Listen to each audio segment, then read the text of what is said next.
చేస్తాను. ఏదైతే చట్టం తీసుకొచ్చిందో గత ప్రభుత్వం అది రెవెన్యూ వ్యవస్థల్ని ఇప్పటికి అమల్లో ఉన్న రెవెన్యూ వ్యవస్థల్ని, రిజిస్ట్రేషన్ వ్యవస్థల్ని,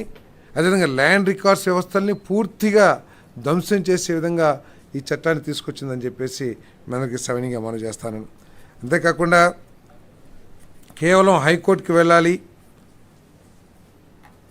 అసలు ఎటువంటి ఉద్దేశాలతో తీసుకొచ్చిందో కూడా అర్థం కాకుండా ఈ చట్టాన్ని గత ప్రభుత్వం తీసుకొచ్చిందని చెప్పేసి మనం చేస్తూ, మరి అంతేకాకుండా గత ప్రభుత్వ వ్యవహార తీరు చూసి మా ఆస్తులు కూడా తాకట్టు పెట్టుకుంటారేమో, ఎందుకంటే మద్యం అమ్మకాల ద్వారా వచ్చే 20 సంవత్సరాల్లో వచ్చే ఆదాయాన్ని కూడా తాకట్టు పెట్టగలిగిన ఒక ప్రభుత్వం మా ఒరిజినల్ డాక్యుమెంట్స్ వాళ్ళ దగ్గరుంటే ఏమైపోతుందో అని భయాందోళన కూడా కలిగే విధంగా రిజిస్ట్రేషన్ చేసుకుంటే ఒరిజినల్ డాక్యుమెంట్స్ ఇవ్వము, జిరాక్స్ కాపీలు మాత్రమే ఇస్తాము అని చట్టాన్ని రూపొందించారంటే మరి ఎటువంటి భయంకరమైన చట్టాన్ని వాళ్ళు తీసుకొచ్చారో ఒకసారి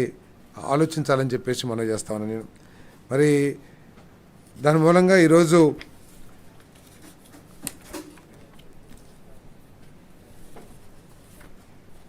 ఇదే చట్టం ఉండేటైతే గనక టైటిల్ రిజిస్ట్రేషన్ ఆఫీసర్ జారీ చేసే జనరల్ పవర్ ఆఫ్ అటార్నీ, ఇప్పటికే గిఫ్ట్ డీడ్లు, ఇంకా వేరే డీడ్స్ ఉంటాయి కదండి, గిఫ్ట్ డీడ్స్, వాటన్నిటినీ కూడా మార్టిగేజ్ డీడ్స్,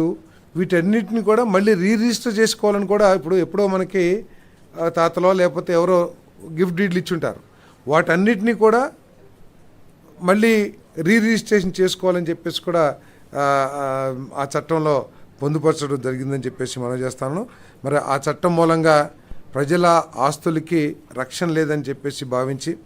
మరి ఎవరైనా సరే చిన్న కంప్లైంట్ ఇస్తే, ఎందుకంటే టైటిలింగ్ రిజిస్టర్ ఆఫీసర్గా ఒక ప్రభుత్వ అధికారి, ఉన్నతాధికారి పనిచేస్తాడని చెప్పని చట్టం రేపు ప్రభుత్వం నామినేటెడ్ విధానం ద్వారా ఇస్తే, అదే ఎవరొకళ్ళు ఉద్దేశపూర్వకంగా ఇబ్బంది పెట్టాలనే ఉద్దేశంతో రాజకీయ కారణాలతో ఆ ఆస్తిని వివాదాస్పదం చేస్తే ఎటువంటి దిక్కులేని పరిస్థితి ఉండేదని చెప్పేసి మనం చేస్తాను. ఆ వివాదాన్ని పరిష్కరించడానికి ఎటువంటి మళ్ళీ ఆర్డీఓనో లేకపోతే లోవర్ కోర్ట్సో లేకోకుండా నేరుగా హైకోర్టుకి వెళ్ళాలంటే ఎటువంటి ఇబ్బంది ఉండేదో కూడా ఒకసారి ఆలోచించామని చెప్పేసి మనం చేస్తాను. దానికోసం ఈరోజు మరి ఆ చట్టాన్ని రద్దు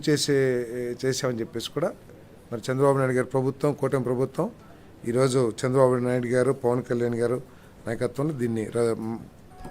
ఆంధ్రప్రదేశ్ క్యాబినెట్ రద్దు చేయడం జరిగిందని చెప్పేసి మనం చేస్తాము. అదేవిధంగా రెండోది, ఏ ఆలోచన చేసినా, ఏ విధానం తీసుకొచ్చినా స్వార్థం ఎక్కువ